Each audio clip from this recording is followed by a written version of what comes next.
What if the greatest act of love wasn't spoken in words, but felt in the quiet, unwavering presence of a loyal companion? Tom had always been the strong one, the man who could fix anything. His laughter filled rooms, his hands built homes, and his heart belonged entirely to his wife, Kate. Their life was simple, filled with the small joys of morning jogs, shared dreams, and the boundless energy of their beloved dog, Max. But when a tragic accident left Tom in a coma, unresponsive for months, Kate faced an unbearable truth. She might have to say goodbye.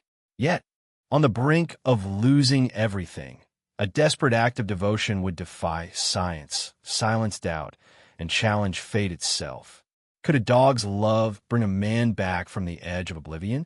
Before we continue this story, let us know where you are watching from. If you like stories like this, subscribe to the channel, because tomorrow we have another special story for you. Tom would always be, and the kind of person who filled every room with laughter.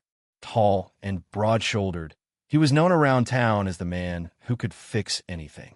Whether it was a broken fence or someone's bad mood, Tom was there with tools and a grin.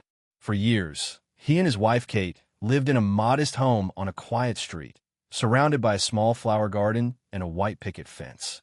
Their life was simple, but in that simplicity, they found happiness and comfort. They never asked for more than what they had, except when it came to one shared dream, adopting a dog. Kate first brought up the idea a few months after they got married. She loved the idea of having a companion who would greet Tom at the door each evening and go on long walks through the neighborhood. Tom, however, was hesitant at first, worried about the responsibility of caring for a pet when both of them worked. Eventually, Kate's gentle persistence won him over. One weekend, they visited a local animal shelter just to look, but it was there that they met Max, a white Labrador with soulful brown eyes. From the moment Max bounded over to them, tail wagging like a whirlwind, Tom and Kate knew he was meant to be a part of their family. The volunteer at the shelter explained that Max had been surrendered by an owner who couldn't care for him anymore. Despite the upheaval in his life, Max displayed a calm, sweet nature. He let Kate pat his head and lick her hand in gratitude. Tom, who normally acted tough, felt his heart melt when Max placed a gentle paw on his knee. By the time they left the shelter, they weren't empty-handed. Max was officially theirs, and their lives took on a vibrant new energy. The bond that formed between Tom and Max was immediate and profound. Each morning at sunrise, Tom would jog through the neighborhood, and Max trotted faithfully at his side. Evenings were spent on the couch, with Tom reading and Max curled up at his feet. If Tom went into the garage to work on a project, Max was right behind him, curious and vigilant. And every day, when Tom returned from his job at a small construction firm, Max greeted him at the door as though he'd been gone for a year. That wagging tail and the happy bark were a constant reminder that sometimes the simplest companionship could bring the greatest joy. Kate was delighted to see Tom and Max connect so closely. She often joked that Max was the perfect mediator in their household.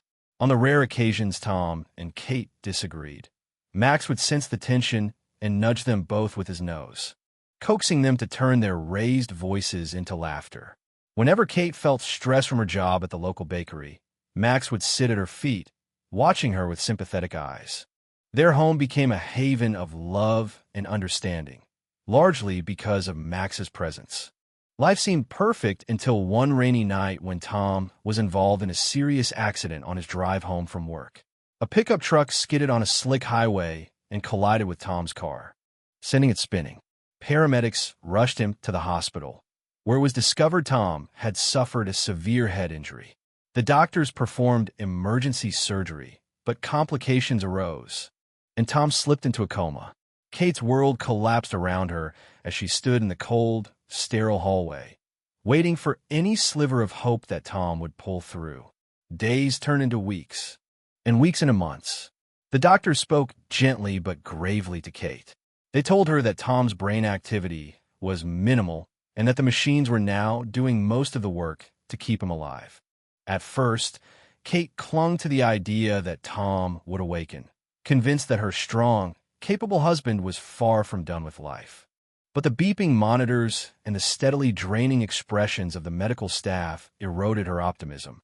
Despite her fears, she never stopped visiting him each day, sharing stories about the neighborhood, her bakery, and how Max missed him terribly. One dark afternoon, the hospital social worker approached Kate and mentioned the idea of bringing Max in to visit Tom.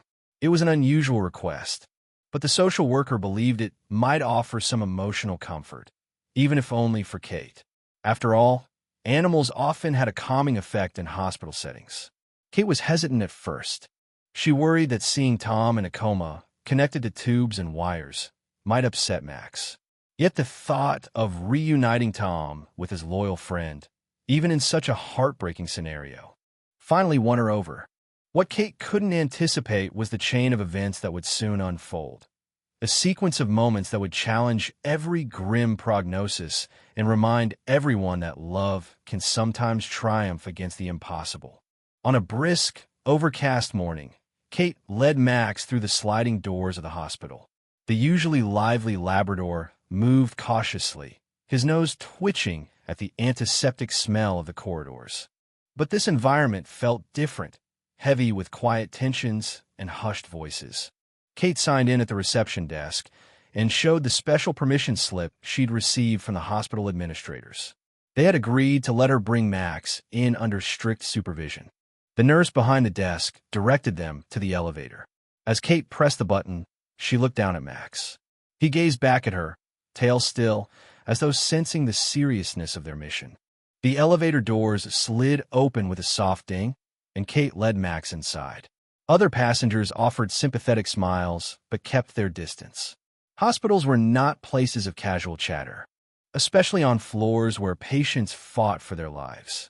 Max stood by Kate's side, occasionally looking up, waiting for a sign that everything would be okay.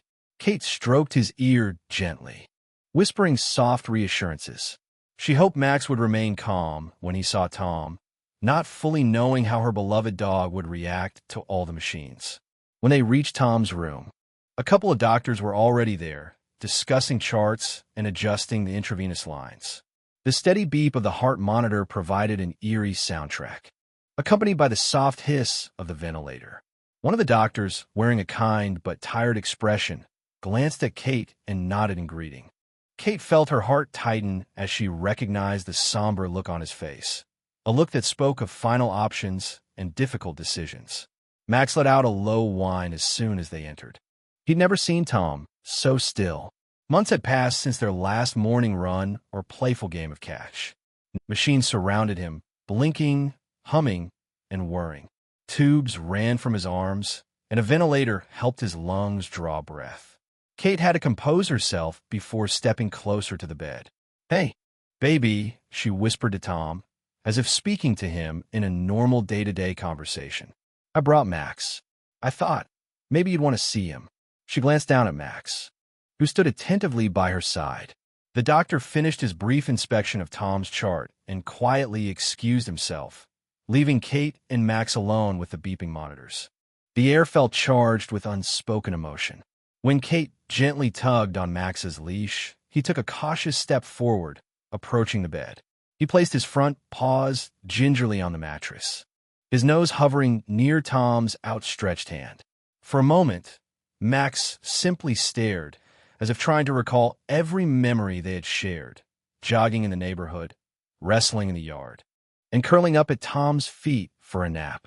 The tension in the room was nearly unbearable for Kate. She had prepared herself for the possibility that Tom might not respond at all. Her heart felt like it was both pounding and sinking. For several minutes, nothing happened. Max stayed still, his body tense, ears perked up.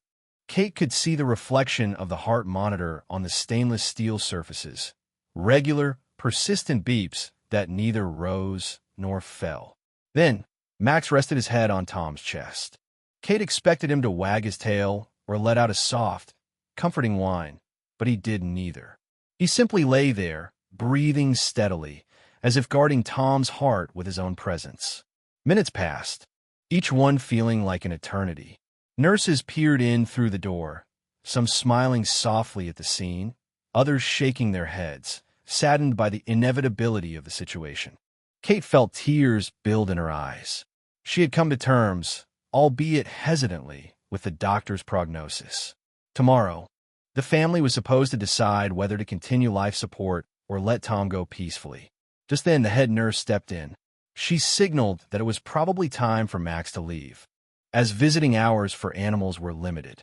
Kate sighed, nodded, and knelt down, preparing to coax Max away from the bed. Before she could guide him out, Max's ears twitched.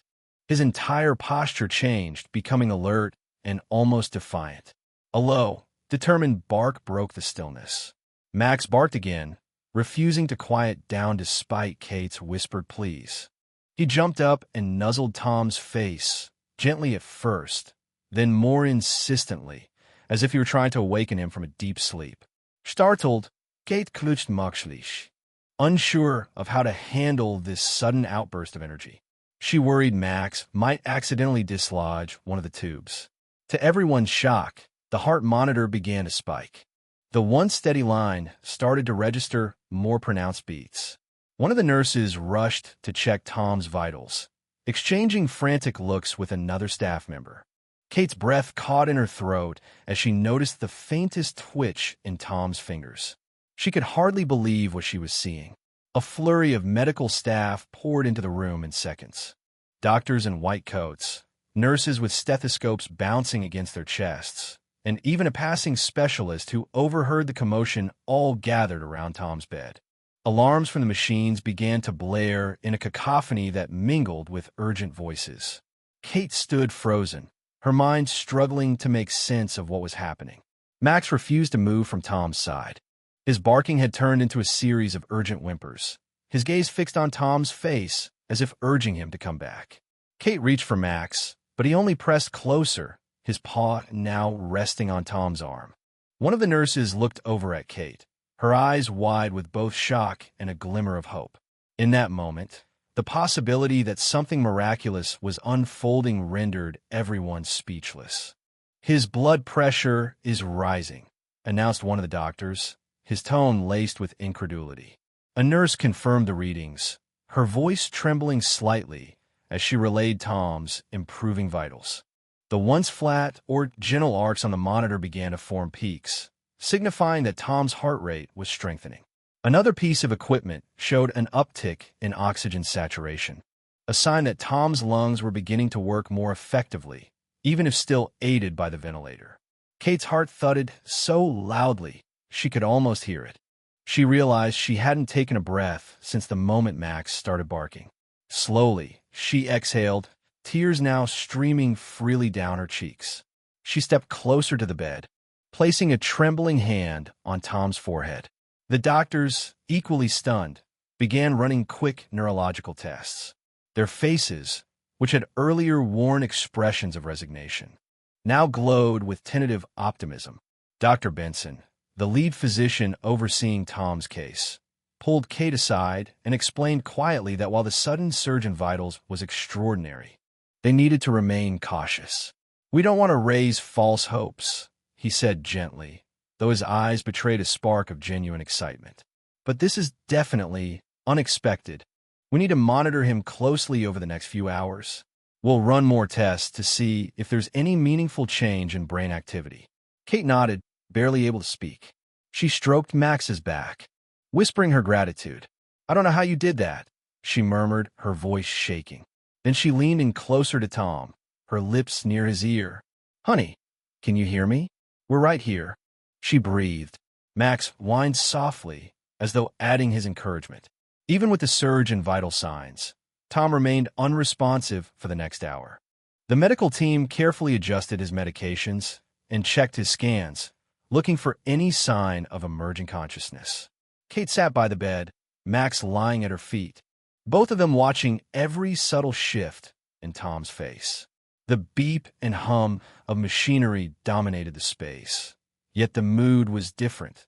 There was hope in the air, fragile as a butterfly's wings, but unmistakably present. One of the nurses, a compassionate woman named Sarah, brought Kate a cup of tea and stroked Max's head. "Animals can sense things we sometimes miss," she said kindly. "I've seen patients respond to therapy dogs before, but never quite like this." Her words warmed Kate's heart. She recalled all the times Tom had said that Max was more than just a dog, that he was a loyal friend who truly understood them.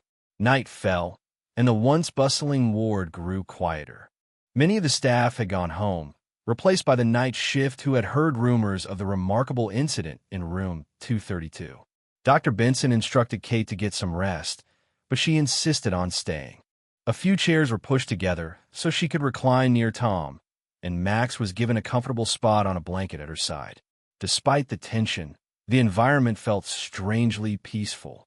In the dim glow of the bedside lamp, Kate drifted in and out of a restless sleep. Dreams came in fragments. Memories of Tom laughing as Max splashed around in a kiddie pool. The couple dancing in their backyard, the day they first brought Max home from the shelter. Then she heard something, an almost imperceptible sound. She opened her eyes, heart pounding, and realized Tom had made a soft, low groan.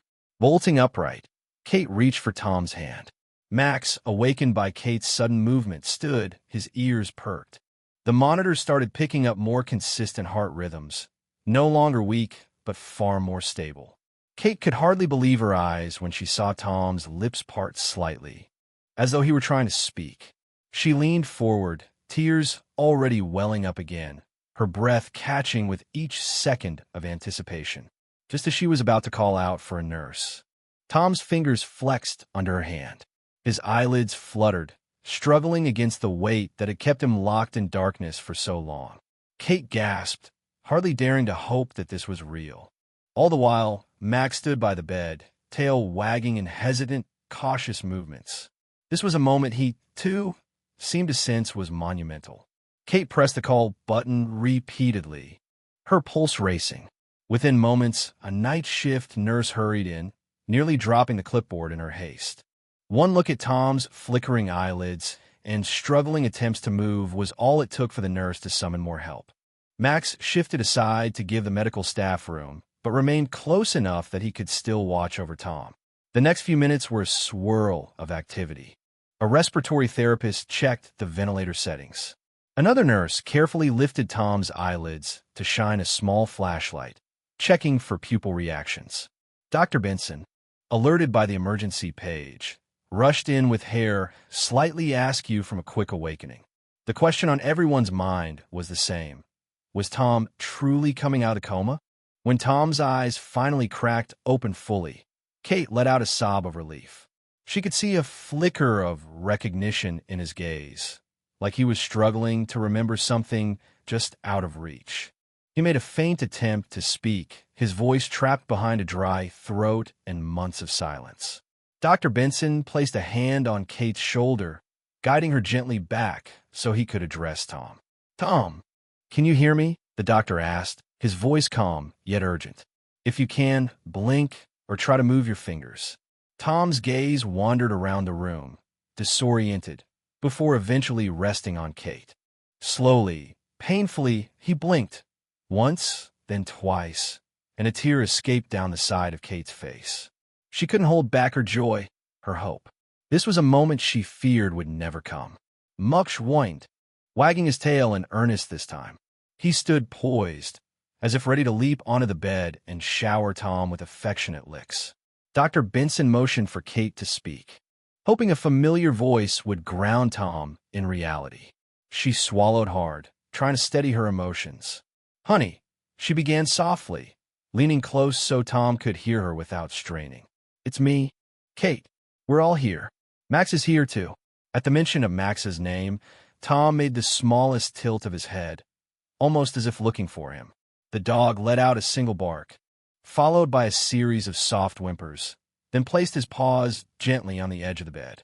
The edges of Tom's mouth twitched, whether it was a grimace of effort or the ghost of a smile. Kate couldn't tell, but the fact that he was attempting any expression at all made her heart swell with gratitude. Over the next hour, the medical team reduced the sedation that had been helping keep Tom's body stable. They checked his neurological responses carefully, mapping out each tiny improvement. While Tom was far from back to his old self, the shift was undeniable. His heart rate was stronger and more consistent, his blood pressure steadier. and he seemed aware in a way he hadn't been for months. It's not a full recovery, Dr. Benson cautioned, though even he seemed buoyed by the progress. But this is a significant step. We need to continue tests, MRI scans, and therapy. There's a lot of rehabilitation ahead if his condition keeps improving. Kate nodded, absorbing the reality that their journey was far from over. But the specter of having to let him go had evaporated, replaced by a new set of challenges. Challenges laced with hope. When Tom managed a weak squeeze of Kate's hand, she let out a laugh that sounded half crazy with relief. Through tears, she stroked Max's soft ears and said, "You did it, boy. You brought it back to us." In that moment, she recalled the day they chose Max at the shelter, remembering how the dog had placed a paw on Tom's knee as if sealing a silent pact. It felt like that pact had come full circle in this hospital room. As the initial shock wore off, the medical team began discussing immediate steps. Tom would need speech therapy to regain his voice, physical therapy to rebuild muscle, and possibly more surgeries. Kate stood there, a blend of excitement and trepidation thrumming through her veins. She glanced at Tom, who was drifting in and out of a light sleep, a far cry from the coma that had held him so tightly. Hours later, just before dawn broke, the ward quieted once again. Dr. Benson left to catch a brief rest, and the nurses attended to other patients, satisfied that Tom was stable for the moment. Kate and Max were left alone beside Tom's bed. She sank into a chair, exhaustion finally catching up with her, but an unshakable smile was etched on her face. Max settled down at her feet, lifting his head to watch Tom as if standing guard. In the stillness, Kate took a moment to reflect. She thought about how close they had been to making the ultimate decision to end Tom's life support. If not for this miraculous turn of events, sparked by a dog's unwavering loyalty, her husband would have been taken off the machines that very day. She kissed Tom's hand, then closed her eyes in silent thanks, holding Max close. Despite the sobering road ahead, they all had hope now, hope they owed to a dog who simply refused to say goodbye. Word of Tom's astonishing revival spread quickly through the hospital and soon through the community.